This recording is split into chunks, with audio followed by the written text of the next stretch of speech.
Have you ever wondered where Japan's smallest village, Raimu, is tucked away? The answer lies in Aogashima, an enigmatic island, part of the Izu Islands, with an estimated population of just 150 people as of April 2023. Secluded and stunning, Aogashima is as mesmerizing as it is challenging to access. Known for its precarious landing conditions and mythical lore, the island has recently captured media attention and become a unique travel destination. Journey with us to explore Aogashima, the beautiful island where each arrival feels like a life-defying adventure and where legends come to life. Transportation challenges. Getting to Aogashima is not for the faint of heart. One might assume that an island as picturesque as this would have a bevy of options for entry, but the reality is quite the opposite. In fact, there are no direct flights from Tokyo to Aogashima. The closest you can get by air is landing at Haijojima, another island in the Izu archipelago, followed by an additional leg of travel. Most travelers opt for the cargo and passenger ships, such as the Kuroshio Maru, that make the journey from Haijojima to Aogashima. However, the sea routes present their own unique challenges. The island's isolated location in the Philippine Sea subjects it to unpredictable weather and rough seas. More than once, travelers have been stranded either on the island or at the port of Haijojima because the maritime conditions were too perilous for the ships to operate. In certain seasons, the waters around Aogashima become especially treacherous, prompting temporary suspension of all sea-based transportation services. For those who can afford it, helicopter flights are available, but these are far less frequent and substantially more expensive than their maritime counterparts. Moreover, helicopter flights are just as susceptible to weather conditions. Foggy or stormy weather can lead to sudden cancellations, leaving travelers with few alternative options. And the challenges don't end once you're in proximity to the island. The very act of landing, whether by boat or helicopter, is fraught with its own set of difficulties. The island's craggy shoreline and abrupt cliffs make it hard for ships to approach. Often, landing involves a smaller boat being dispatched from the main vessel to navigate the shallow, rocky waters. Passengers must brace themselves for a bumpy, splash-filled ride as they make their way onto the island. Helicopter landings are somewhat more straightforward but still entail their own set of risks. Given the island's limited flatland suitable for a helipad, pilots must exhibit exceptional skill to touch down safely. Any miscalculation can turn the venture into an unexpected hazard, as history has shown. Stories circulate of skilled pilots who had to rely on years of experience to handle sudden shifts in wind patterns just moments before landing. Aogashima's unique address. The uniqueness of Aogashima extends well beyond its scenic beauty and treacherous transportation. Even its addressing system defies convention. Unlike most other places in Japan, or indeed in the world, where addresses serve as specific geographical markers, Aogashima adopts a singular designation for its location. The absence of a distinct Tokyo or Aogashima village address for its residences is not an oversight, but a testament to its remote and isolated nature. In most urban or even rural settings, addresses serve multiple purposes. They are not just strings of letters and numbers, but coded information that aids in logistical planning, be it for postal services, emergency responses, or even simple navigation for visitors. Usually, as you move from prefectures to cities, from districts to individual streets, the level of detail in an address increases, offering a granular geographical representation. Aogashima, however, stands as an exception to this rule. On this island, the lack of granularity in the addressing system is not an inconvenience, but a reflection of the tight-knit community that resides here. In a place where everyone knows everyone else, the need for intricate addressing diminishes. The postman doesn't require a street name or a building number to deliver mail. He likely knows the recipient personally. Similarly, emergency services, such as they are on this remote island, rely more on intimate local knowledge than on GPS coordinates. Moreover, the unified address adds a layer of mystique to the island. Visitors, already entranced by the island's natural beauty and the adventure of getting here, find themselves confronted with yet another unusual aspect that sets Aogashima apart from any other travel destination. The common address serves as a subtle reminder that you're not just in any ordinary locale. but in a place that time and most of the world has forgotten. It magnifies the sense of isolation and uniqueness, qualities that have begun to attract more attention from the outside world, particularly among tourists seeking an escape from the norm. This uncommon addressing scheme also impacts administrative and governance functions.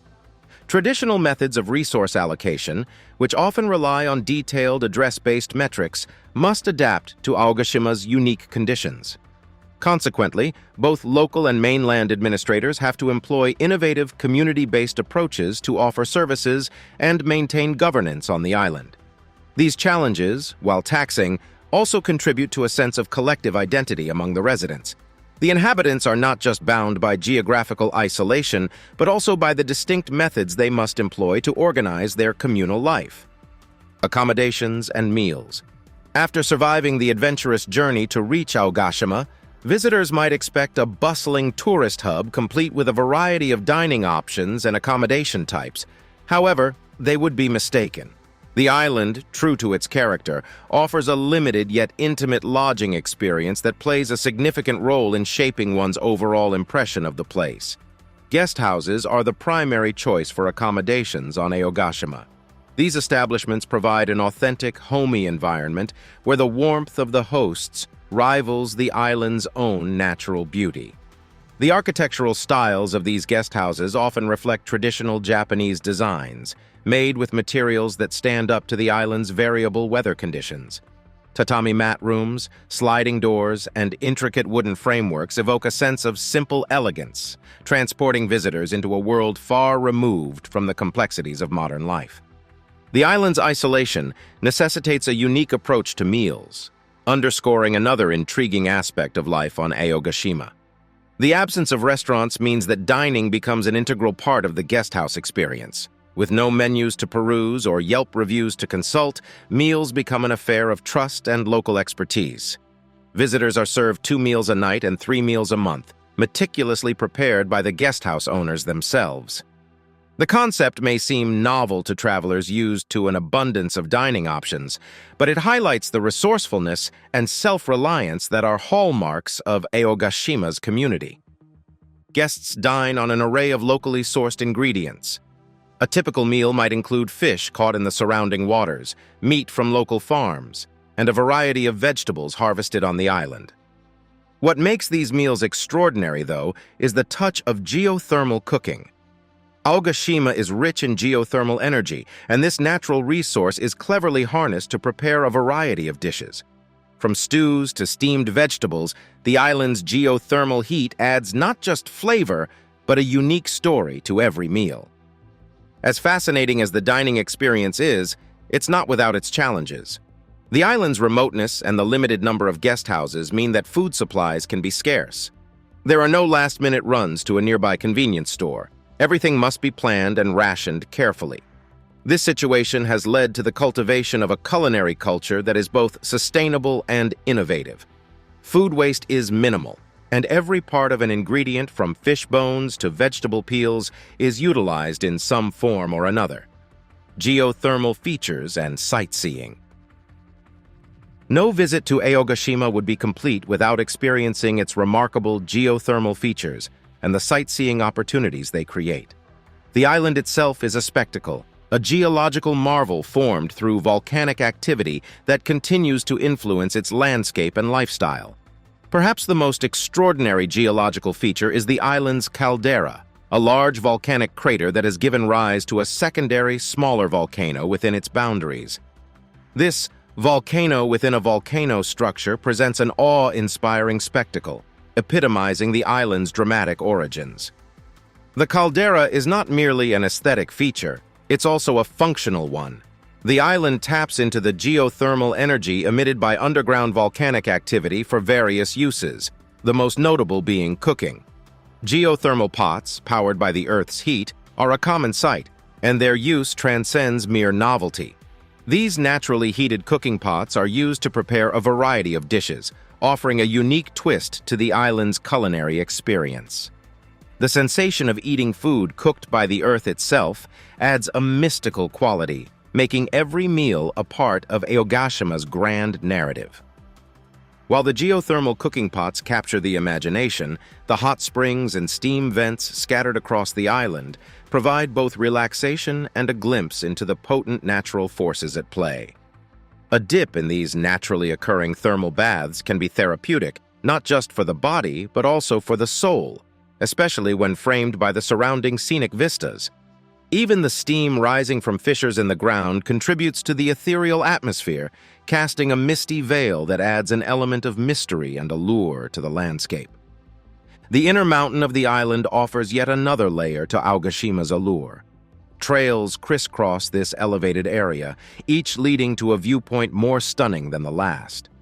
The observation deck at the highest point on the Sama provides an unparalleled panorama. From this vantage point, one can see the 20 different caldera formations that make up the island, a visual feast that makes the strenuous hike worthwhile. It's a sight that evokes a sense of smallness, a humbling reminder of the grandiosity of nature and the island's place within it. As visitors traverse these trails and navigate the craggy terrain, they're also tracing the history of Aogashima, written in its rock formations, steam vents, and thermal pools. Every geothermal feature tells a story, a chapter in the geological history book that is millions of years in the making. For the scientifically inclined, the island offers a real-world laboratory to study geological and thermal processes. But even for the casual observer, the connection between the Earth's inner machinations and the visible landscape offers an unforgettable experience. Legends of Aogashima. Aogashima is not just an island defined by its geology or isolation, it's also a land of myths and legends that breathe life into its rocks and seas. These stories, passed down through generations, serve as both entertainment and moral compass, articulating the social fabric and cultural nuances of this unique community. While the island is closely connected to neighboring Haijojima, it has its own set of folklore that adds an otherworldly dimension to its natural beauty. One pervasive legend suggests that men and women lived on separate islands and were connected only through periodic visits. This tale has been traced back to early interactions between Aogashima and Haijojima, embodying the deep-rooted bond between these two islands. The legend goes that men from Aogashima would row across the turbulent seas to meet women on Haijojima, battling not just the ocean, but also fierce sea creatures in their pursuit of companionship. These romantic ventures were seen as rites of passage, tests of courage and determination that every young man must pass to reach adulthood. The perilous journeys were not only a demonstration of physical strength, but also an emotional investment, as they often involved significant risk and hardship. Another legend that captivates the imagination of both locals and visitors alike is the tale of Shu Fu, an ancient Chinese alchemist who was sent by Emperor Qin Shi Huang to find the elixir of life. It's said that Shu Fu made it to Aogashima, where he found not an elixir, but a paradise so entrancing that he chose never to leave. While there's no concrete evidence to support this, the island's isolated, idyllic nature certainly lends credence to the idea that one could find their own version of immortality here. This story has influenced various interpretations about the island's demographics and even its geothermal features, as some believe that the hot springs are remnants of Shu Fu's failed alchemy. Among the more somber legends is one related to the island's volcanic history. According to local folklore, a dragon resided within the volcanic crater and was responsible for the catastrophic eruption in the 18th century. Elders would narrate this story with a sense of gravity, as a cautionary tale to instill respect for nature and its unpredictable wrath. The dragon has since become a symbol, both of the island's destructive capabilities and its regenerative powers, as the same force that wreaked havoc also gave birth to the island's mesmerizing landscape. Beyond these well-known legends, there are countless other tales told around firesides and during community gatherings. Some speak of enchanted sea creatures guarding the island, while others describe secret caves holding untold treasures. Each story, whether rooted in truth or crafted from imagination, adds a layer to the island's complex identity. They are the soul of Aogashima, as vital to its character as the volcanoes and seas that shape its geography. Historical eruptions and evacuations. The history of Aogashima is inseparable from the volatile geological activity that both enriches and endangers it. This small island has a dramatic past punctuated by eruptions that have shaped its physical form and human history alike. Perhaps the most significant event in this context was the eruption cycle that began in 1780. For 5 years, the island experienced rising magma levels, seismic tremors, and signs of impending volcanic activity.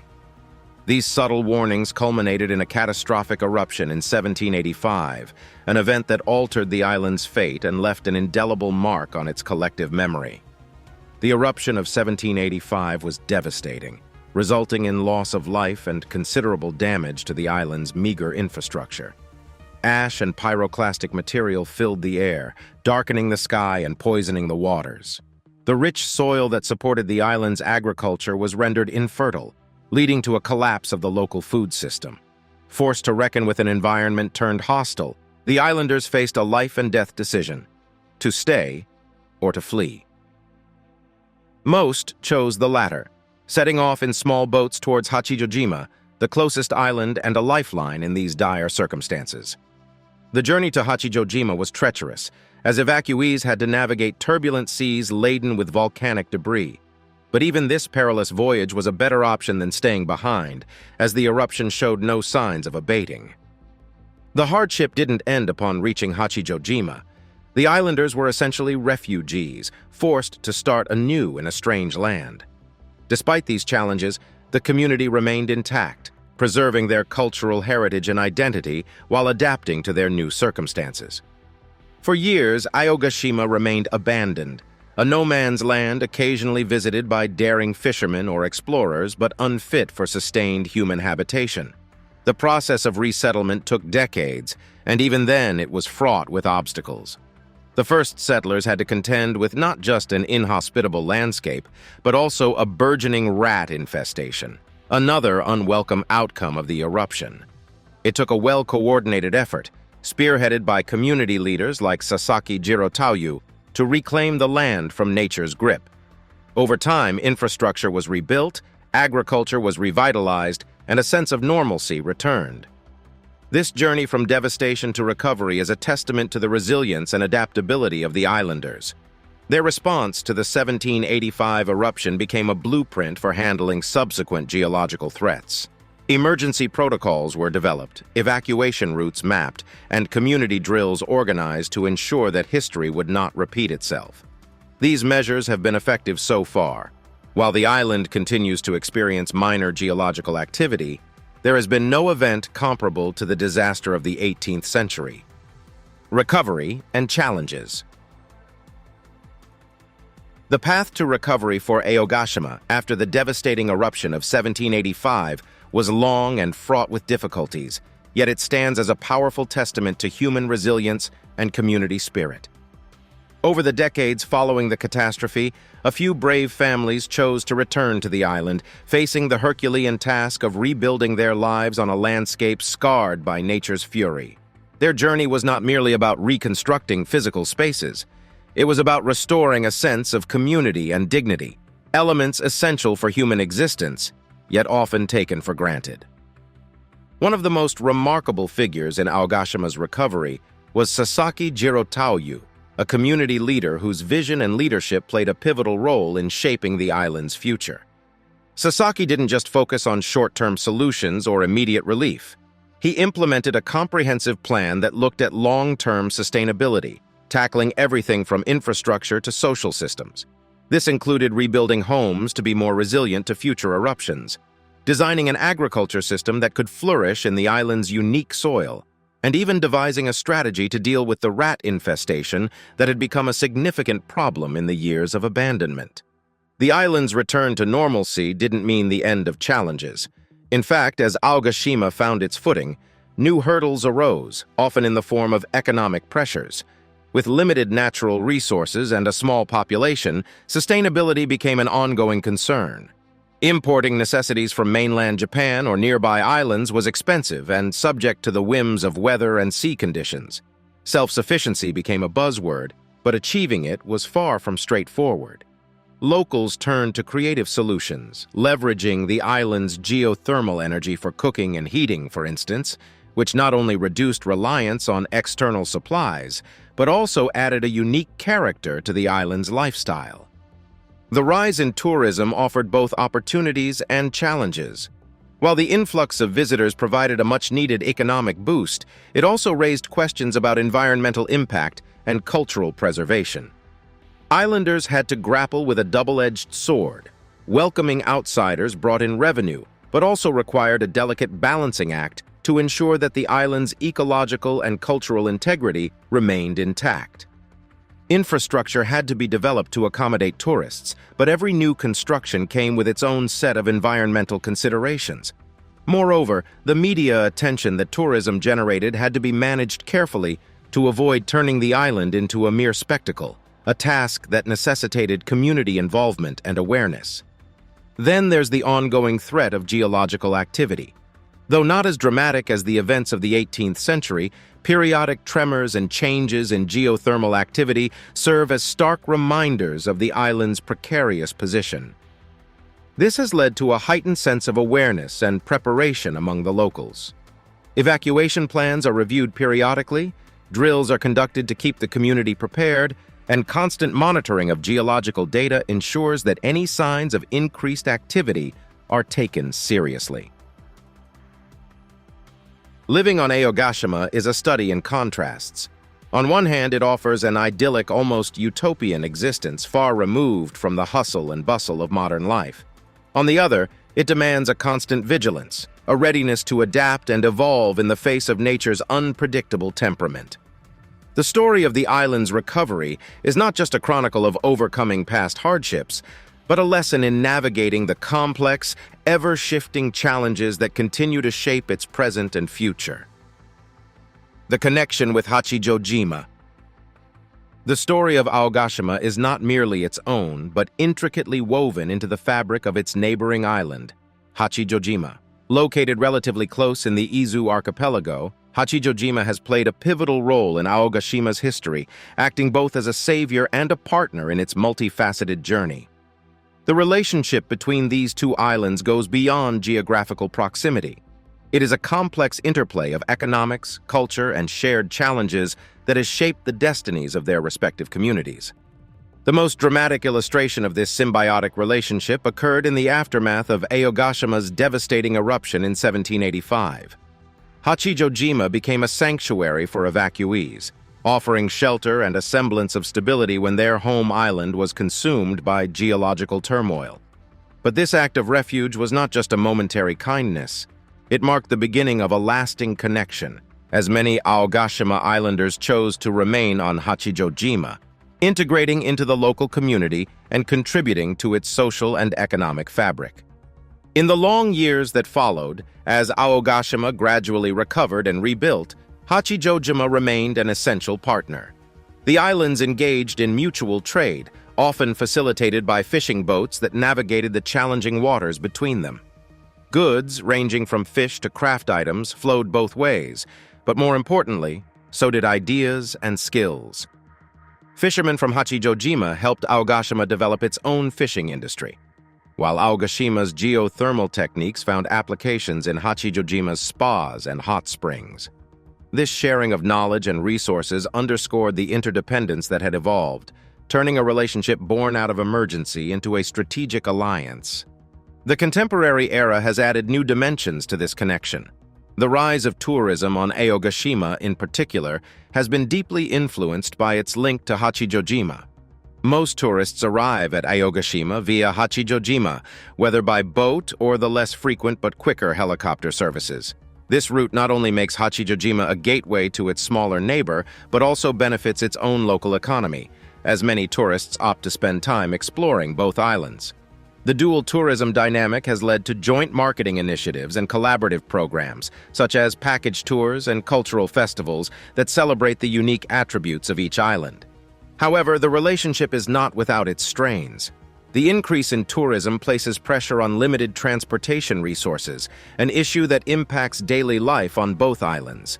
Cargo and passenger ships, including the Kuroshio Maru, must balance the needs of local residents with those of tourists, a task that becomes even more complicated when rough seas and adverse weather conditions limit travel. These logistical challenges necessitate a coordinated approach, with both islands' administrations working closely to manage resources and expectations. Yet despite these complexities, the bond between Aogashima and Haijojima remains strong, forged through history and reinforced by common goals and challenges. The islands are like siblings, each distinct yet inherently connected, each facing its own set of trials but finding strength in unity. Whether dealing with natural disasters, economic fluctuations, or the ever-changing landscape of tourism, their relationship serves as a cornerstone for resilience and progress. It's this entwined destiny that adds a richer layer to the story of Aogashima. The island is not an isolated phenomenon, but a part of a larger ecosystem, one that includes its inhabitants, its natural environment, and its enduring relationship with Haijojima. As we look toward the future, the mutual support and shared experiences between these two islands will undoubtedly continue to shape their individual and collective narratives.